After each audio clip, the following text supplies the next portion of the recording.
कभी सोचा है, अगर इस यूनिवर्स में कोई ऐसी चीज हो जो इतनी पावरफुल हो कि लाइट तक उससे बच ना पाए? ना कोई ग्रह, ना कोई तारा, कुछ और ही, कुछ ज्यादा ही मिस्टीरियस। हाँ, मैं बात कर रहा हूं ब्लैक होल्स की।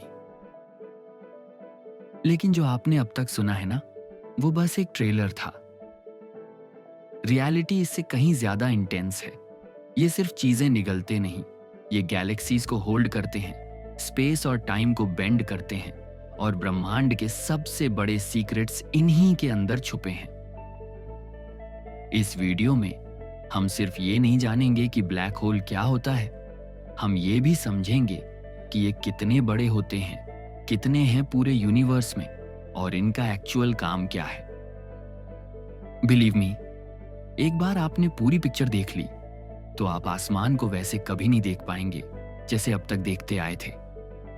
तो तैयार हो जाइए, क्योंकि आज ब्रह्मांड की यात्रा आपको ले जाएगी एक ऐसी डार्क, इनविजिबल और माइंड बेंडिंग दुनिया में जहां से कोई भी चीज वापस नहीं आती। सोचिए, अगर हमारा पूरा सूरज, जो 14 लाख किलोमीटर चौड़ा है, अचानक सिकुड़कर एक फुटबॉल जितना छोटा हो जाए, मतलब वही गर्मी, वही ऊर्जा, वही मास, बस अब एक छोटे से काले गोले में कैद, क्या होगा तब?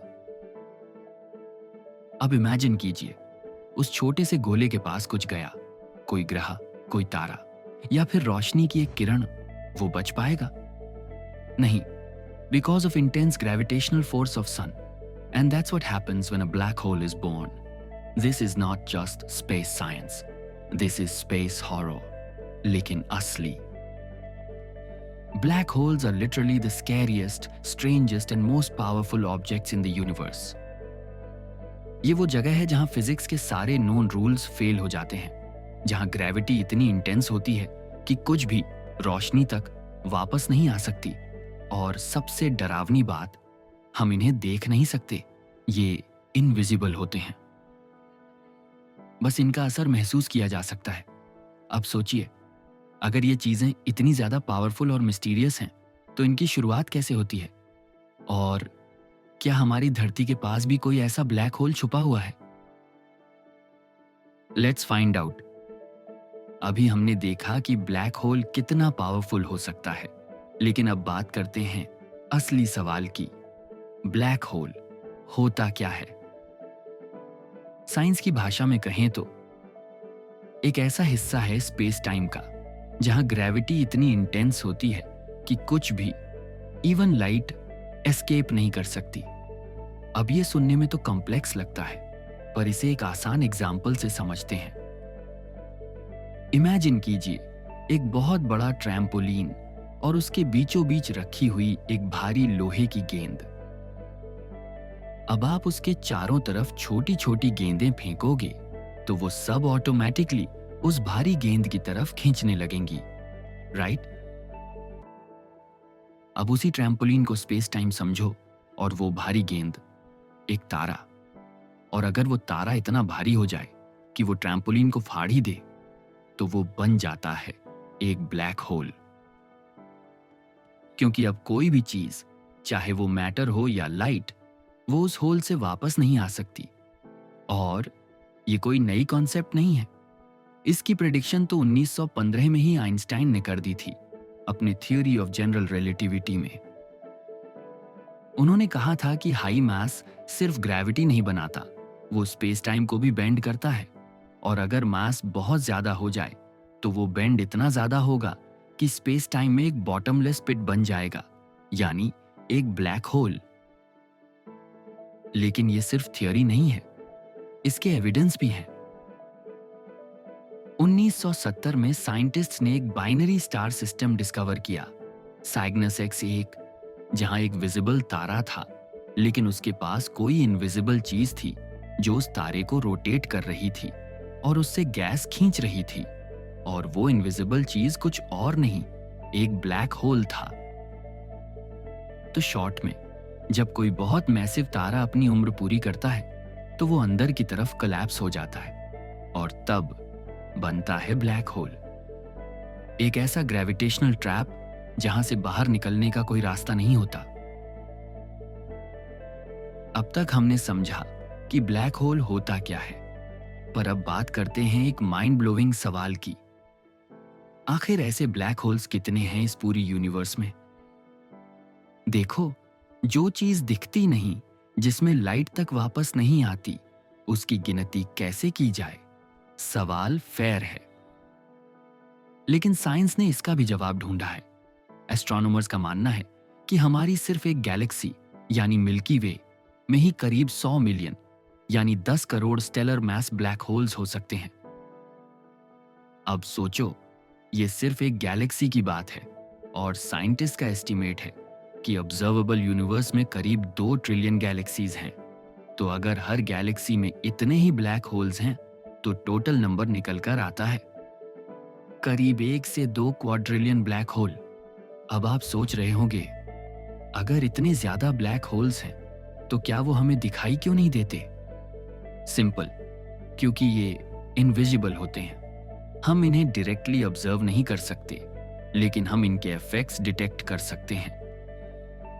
जैसे जब कोई ब्लैक होल अपने पास के स्टार से गैस खींचता है तो वो गैस हीट होकर एक्स रेज छोड़ती है जो हम डिटेक्ट कर सकते हैं।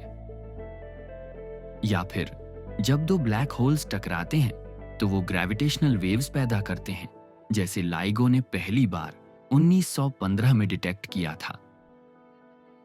मतलब ये कि भले ही ब्लैक होल्स छुपे हुए हों, लेकिन उनकी प्रेजेंस चारों तरफ फैली हुई है और शायद हमारी यूनिवर्स की मेजॉरिटी मैस का एक बड़ा हिस्सा इन ब्लैक होल्स में ही छुपा हुआ है।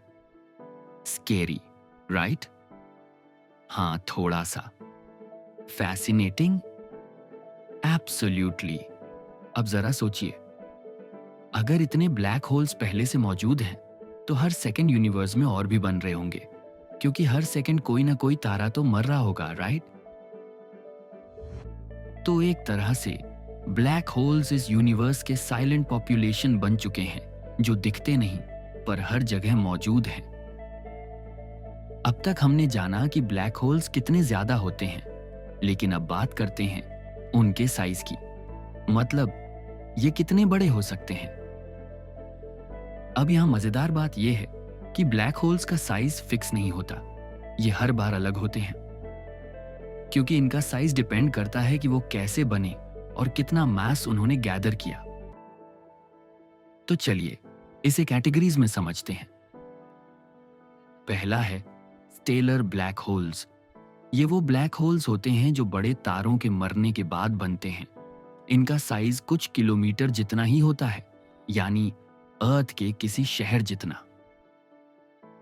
फॉर एग्जाम्पल, अगर हमारे सूरज जितना तारा कोलैप्स हो जाए तो वो एक ब्लैक होल बनाएगा जिसका डायमीटर सिर्फ 6 किलोमीटर होगा। जस्ट इमेजिन एक ऑब्जेक्ट जिसमें हमारे सूरज का सारा मास कंप्रेस्ड हो सिर्फ एक छोटे से पहाड़ जितने साइज में। I know, it's insane. दूसरा है इंटरमीडिएट ब्लैक होल्स। ये थोड़े रेयर हैं, लेकिन अब इनके सिग्नल्स मिलने लगे हैं। इनका मास सैकड़ों से लेकर हजारों सन्स के बराबर हो सकता है। साइज में ये सिटीज से भी बड़े हो सकते हैं, लेकिन इनकी स्टडी अभी भी चल रही है और साइंटिस्ट्स इन्हें मिसिंग लिंक मानते हैं स्टेलर और सुपर मैसिव ब्लैक होल्स के बीच। एंड तीसरा है सुपरमासिव ब्लैक होल। अब आते हैं ब्रह्मांड के हैवीवेट्स चैंपियंस पर। ये वो ब्लैक होल्स होते हैं जो हर गैलेक्सी के सेंटर में पाए जाते हैं, जैसे हमारी मिल्की वे के सेंटर में है सजिटेरियस ए, जिसका मास लगभग 4 मिलियन सूर्य के बराबर है। अब साइज की बात करें तो टॉन 60,118 नाम का एक ब्लैक होल है, जिसका अनुमानित द्रव्यमान 66 अरब सूर्य के बराबर, और इसका इवेंट होराइजन इतना बड़ा है कि उसमें पूरा सोलर सिस्टम आराम से समा सकता है।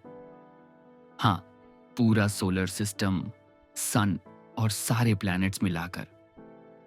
अब आपको एक बात समझ आ रही होगी, ब्लैक होल्स का साइज जरूरी नहीं कि बड़ा दिखे, पर उनका मास और ग्रेविटी इतना एक्सट्रीम होता है कि वो स्पेस और टाइम दोनों को बेंड कर सकते हैं, और यही चीज इन्हें बनाती है मोस्ट मिस्टीरियस और dangerous objects in the universe.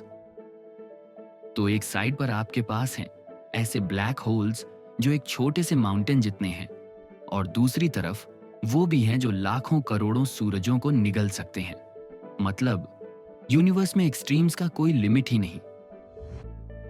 अब तक हम समझ चुके हैं कि ब्लैक होल्स कितने ज्यादा हैं और कितने छोटे या मैसिव हो सकते हैं। लेकिन अब सबसे इंपॉर्टेंट सवाल आता है, ये बनते कैसे हैं? मतलब इनका ओरिजिन क्या है? क्या ये पैदा होते हैं या बनते हैं किसी और चीज से? चलो स्टेप बाय स्टेप समझते हैं। ब्लैक होल्स बनने का सबसे कॉमन तरीका है एक मैसिव तारे की मौत, that is called stellar collapse. जब कोई तारा जो हमारे सूरज से कम 8 से 10 गुना डेंस हो अपनी जिंदगी के आखिरी दौर में पहुंचता है, तो उसके अंदर का न्यूक्लियर फ्यूल खत्म हो जाता है। अब वो तारा खुद की ग्रेविटी से कोलैप्स करने लगता है। आउटर लेयर्स एक्सप्लोड कर जाती हैं, जिसे कहते हैं सुपरनोवा, और कोर अंदर की तरफ सिकुड़ता चला जाता है जब तक कि वो इन्फिनिटली डेंस पॉइंट में कन्वर्ट ना हो जाए, और तब बनता है ब्लैक होल। इमेजिन करो, एक तारा जो लाइट पैदा करता था, हीट देता था, वो अब एक ऐसा ऑब्जेक्ट बन चुका है जो कुछ भी छोड़ता नहीं। This is how most stellar black holes are formed. अब एक और तरीका है, जब दो न्यूट्रॉन स्टार्स जो खुद सुपर डेंस होते हैं आपस में कोलाइड करते हैं। ये टक्कर इतनी वायलेंट होती है कि ग्रेविटेशनल वेव्स पैदा होती हैं, और जो बचता है वो अक्सर एक ब्लैक होल होता है। 2017 में पहली बार ऐसी टक्कर को लाइगो और वर्गो डिटेक्टर्स ने डिटेक्ट किया था, जिससे हमें पहली बार यह सॉलिड प्रूफ मिला कि ब्लैक होल्स सिर्फ मरते हुए तारों से नहीं, न्यूट्रॉन स्टार मर्जर्स से भी बन सकते हैं। अब आते हैं सबसे मिस्टीरियस थ्योरी पर, प्राइमोर्डियल ब्लैक होल्स। कुछ साइंटिस्ट का मानना है कि जब यूनिवर्स शुरू हुआ था, बिग बैंग के तुरंत बाद, तो कुछ जगहों पर मैटर इतना डेंस था कि वहां टाइनी ब्लैक होल्स बन गए। ये अब तक डिटेक्ट नहीं हुए हैं, लेकिन अगर मिलते हैं तो ये डार्क मैटर और अर्ली यूनिवर्स के बारे में बहुत कुछ रिवील कर सकते हैं। तो शॉर्ट में बात करें, कोई मैसिव तारा जब सुपरनोवा में एक्सप्लोड करता है, ब्लैक होल बन सकता है। दो न्यूट्रॉन स्टार्स जब टकराते हैं, ब्लैक होल बन सकता है। यूनिवर्स के शुरुआती पलों में हुए फ्लक्चुएशन से भी टाइनी ब्लैक होल्स बने हो सकते हैं। और इंटरेस्टिंग बात यह है, हर सेकंड कहीं ना कहीं एक नया ब्लैक होल बन रहा है। अब तक हमने समझा कि ब्लैक होल क्या होता है, कैसे बनता है और कितना बड़ा हो सकता है। बट अब सवाल आता है, इसके अंदर क्या होता है? मतलब सीरियसली, जो भी चीज इसमें चला जाता है वो आखिर जाता कहां है? क्या वो मैटर हमेशा के लिए गायब हो जाता है या फिर किसी दूसरी दुनिया में चला जाता है? Let's find out. सबसे पहले समझो इवेंट होराइजन क्या होता है। ये ब्लैक होल की बाउंड्री होती है। एक बार आप इसके अंदर चले गए तो वापस आने का कोई रास्ता नहीं, not even light. That's why we call it a black hole, क्योंकि इसके अंदर से कोई सिग्नल बाहर नहीं आता। अब इवेंट होराइजन को क्रॉस करने के बाद क्या होता है वो आज तक कोई नहीं जानता, क्योंकि हम वहां से कोई जानकारी रिट्रीव नहीं कर पाए। लेकिन साइंस के पास कुछ थियोरेटिकल आंसर्स जरूर हैं। ब्लैक होल के सेंटर में होता है एक पॉइंट, जिसे कहते हैं सिंगुलैरिटी।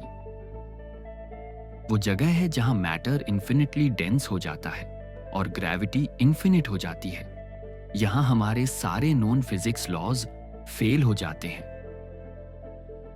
आइंस्टाइन की जनरल रिलेटिविटी वहां काम नहीं करती और क्वांटम मैकेनिक्स भी जवाब दे देती है। It's like the universe saying, बस अब यहां से आगे तुम्हारा साइंस काम नहीं करेगा। अब एक फैसिनेटिंग कॉन्सेप्ट है, स्पगेटिफिकेशन। ये टर्म थोड़ा फनी लग सकता है, लेकिन ये 100% वास्तविक भौतिकी। इमेजिन करो, अगर आप किसी ब्लैक होल के पास गिर रहे हो तो आपकी बॉडी के अलग अलग हिस्सों पर लगने वाली ग्रेविटी की ताकत अलग होगी। फीट पर ज्यादा फोर्स, हेड पर थोड़ी कम। ये डिफरेंस इतना एक्सट्रीम होगा कि आपकी बॉडी लिटरली स्पगेटी की तरह स्ट्रेच हो जाएगी, जस्ट लाइक नूडल्स। साइंटिस्ट्स इसी प्रोसेस को कहते हैं स्पगेटिफिकेशन। अब एक और सवाल, क्या टाइम भी वहां अलग बिहेव करता है? Answer is yes.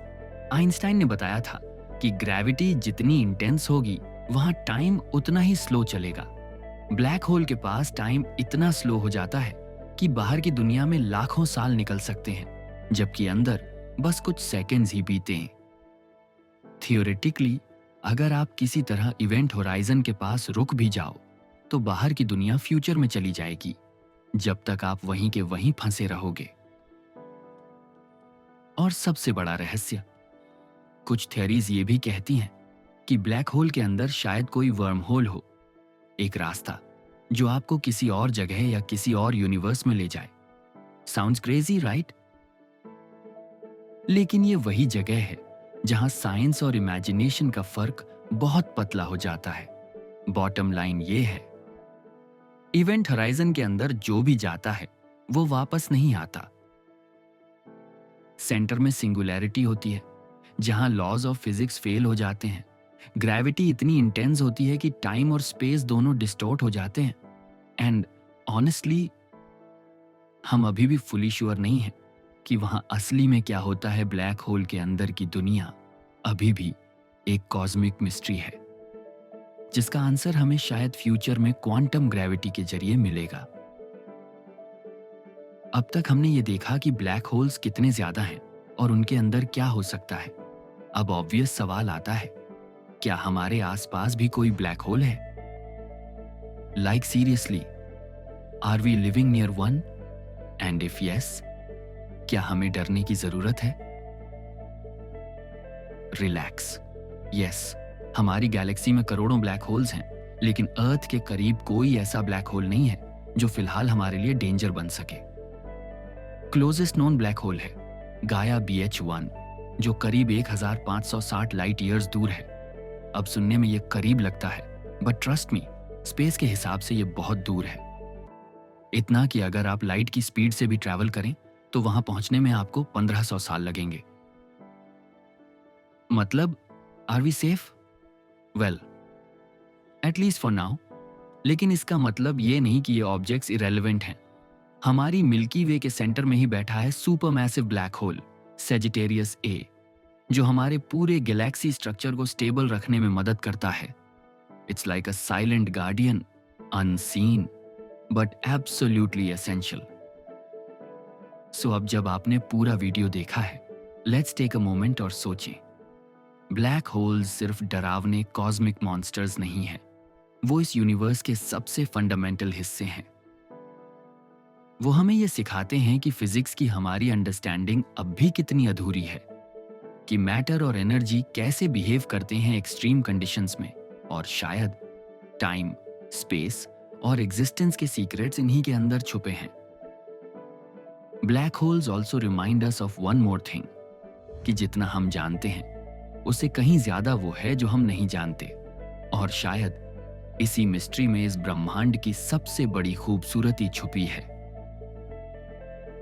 अगर आपको ये वीडियो माइंड ब्लोइंग लगा तो यही शुरुआत है। नेक्स्ट एपिसोड में हम बात करेंगे कुछ और इंटरेस्टिंग फैक्ट्स अबाउट यूनिवर्स।